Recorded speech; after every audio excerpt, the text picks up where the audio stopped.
Mummy આ શું છે, આ શું કહેવાય, આને શું કહેવાય, એટલે મમ્મી તો મોબાઈલ લઈને બેઠા હોય, પેલા વિડીયો જોતા હોય આમાં, એટલે જાને તો પેલી બાજુ રમ થાય છે કે નથી થતી?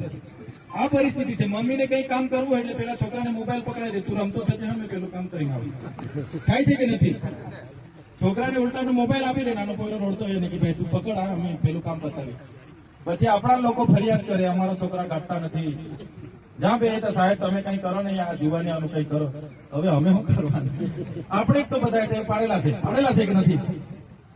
કહેવાનો મતલબ, આપણે નાના હતા, વડીલો બધા નાના હતા ત્યારે મોબાઈલ હતો. જોરથી બોલો, મોબાઈલ હતો? તમે નાના હતા ત્યારે મોબાઈલ હતો ભાઈ?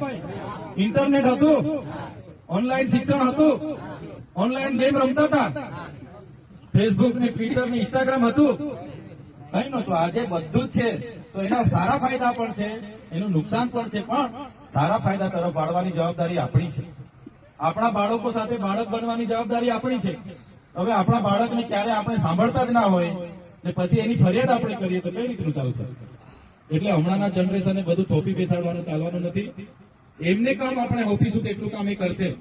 બહુ ટેલેન્ટ છે આજના છોકરાઓમાં, પણ એમને દિશા આપવી પડશે. એને રમત ગમતમાં, શિક્ષણમાં, બધી રીતે એને શીખવાડવું પડશે. આજનું બાળક જીતી જાય એમ નહીં, પણ જીવી કેવી રીતના જશે, જીવવા માટેનું આપણે એમને શીખવાડવું પડશે. ત્યારે આ બધી પ્રવૃત્તિઓમાં આવનારા દિવસોમાં આગળ વધવું પડશે.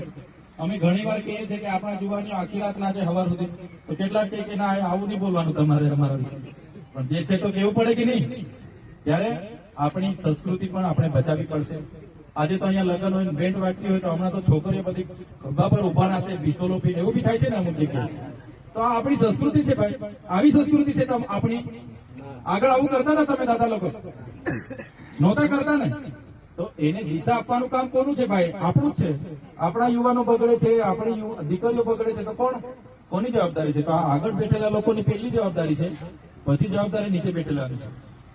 તો આ બધી જ બાબતો આવનારા દિવસોમાં આપણે ધ્યાન આપવી પડશે. એટલા માટે જ આજે આ સંકલનની બેઠક રાખી છે. સરકારો સામે તો કેટલા પ્રશ્નો છે. આ નિરંજનભાઈએ 2-4 પ્રશ્નો કીધા, એ તો કઈ નથી. આઝાદીના 78 વર્ષ થયા, એટલા બધા આપણા પડતા પ્રશ્નો છે કે આપણે બોલીશું પણ એનો કોઈ મેળ આવતો નથી. અધિકારીઓનું રાજ ચાલે છે, કોઈ બોર્ડ નિગમનું નિયુક્તિ નહીં, કોઈ ચૂંટાયેલા પ્રતિનિધિને પૂછવાનું નહીં, બારોબાર બધું ખેલો થાય છે. અમે ભણેલા નેતા છે એટલે લડીએ છીએ, અમે ગ્રાઉન્ડ પર કઈ થાય એટલે પહોંચી જઈએ, એટલે પોલીસો એટલે લડીએ છીએ. એ તો બધું ચાલવાનું છે, લડવાના છે, બધું ચાલવાનું છે, પણ સાથે સાથે આપણા યુવાનોને કઈ રીતના રોજગારમાં લાવવાના, કઈ રીતના આપણું ગામ આગળ આવે, એ બધા પ્રયાસો આપણે કરવા પડશે. આજે ઘણા માજી સરપંચો અને સરપંચો મારી સાથે છે, એમને પણ હું વિનંતી કરું છું, આપણા વિસ્તારમાં ખૂબ સારી જગ્યા છે, ગ્રાઉન્ડો છે. આપણા યુવાનોને સ્પર્ધાત્મક પરીક્ષા તરફ વાળો, એમને પ્રેક્ટિકલ માટે પ્રોત્સાહિત કરો. કોઈ આર્મી મેન હોય, રિટાયર હોય, એને પણ હોપો કે આપણા યુવાનોને રોજના 1-1 કલાક અહીંયા તાલીમ આપે, દોડાવે, પ્રેક્ટિકલ કરાવે, વાંચવા માટે કોઈ લાઇબ્રેરીની વ્યવસ્થા કરી આપો, તો આપણા યુવાનો આગળ આવશે. આપણા બહેનોને તાલીમ આપો, આ વિસ્તારમાં નાના મોટા ધંધા કરે, લારી હોય, બ્યુટી પાર્લર હોય, બધી જ રીતના આજે આપણે એ રીતના સ્વનિર્ભર પણ બનવું પડશે. કાયમ આપણે પછી સોસાયટીના અનાજ પર આધાર રાખીશું તો આપણો ઉદ્ધાર થવાનો નથી. મહિનો થશે એટલે મળી લઈ આવીશું, ખાઈશું, એમાં પછી આપણે આગળ આવવાના નથી. તો બધાએ મહેનત કરવી પડશે. મારી જગ્યા પર હું મહેનત કરું, તમારી જગ્યા પર તમે મહેનત કરશો, તો જ આપણો પરિવાર, આપણું ગામ, આપણો સમાજ, આપણો દેશ આગળ આવશે. તો સાથીઓ, આજે તો સંકલનની બેઠક હતી, આપણે બીજી બધી વાતો કરીએ છીએ, પણ મહિલાઓને પણ આગળ લાવવા માટેના પ્રયાસો કરજો. સાથે આપણા યુવાને કઈ દિશા આપવાની છે પ્રયાસો કરજો. ખેડૂત તરીકે ખેડૂત પોતાની સારી ખેતી કરે, પરિવારની જવાબદારી લે, છોકરાઓને સારું ભણાવે, એ ખેડૂતની જવાબદારી છે. યુવાનોની જવાબદારી છે સારું ભણીએ, મા બાપને મદદરૂપ બનીએ, કુટુંબ, પરિવાર, સમાજને કઈ રીતના આગળ લાવવાના એ પ્રયાસો કરીએ. એ પ્રકારે આપણે બધાએ આગળ વધવું પડશે.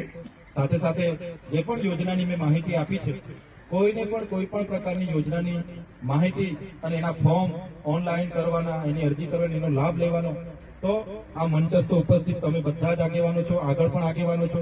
બધા જ્યાં પણ મારી જરૂર પડે મને જણાવજો. હાલના તબક્કે નાનું આયોજન પીવાના પાણીનું, રોડ રસ્તાનું ચાલુ છે, તો ગામ દીઠ લખીને આપજો. એવું નહીં કે પછી એક ગામમાં 20 નામ પીવાના પાણીના મોકલી આપું, 20 નામ ખેતીવાડી બોરના આપી દે, 20 રોડના નામ લખી આપું, 20 દિવાલ લખી આપું, એવું નહીં. હાલમાં જરૂર કોને છે? 5 જણની જરૂર છે તો 5 લોકો. આવનારા પાછા બીજા તબક્કામાં બીજા 5 ને આપીશું, બીજા તબક્કામાં બીજા 5 ને આપીશું. એમ કરીને ધીરે ધીરે આપણે નાનું કામ છે એ કરીશું. સાથે જ્યાં પણ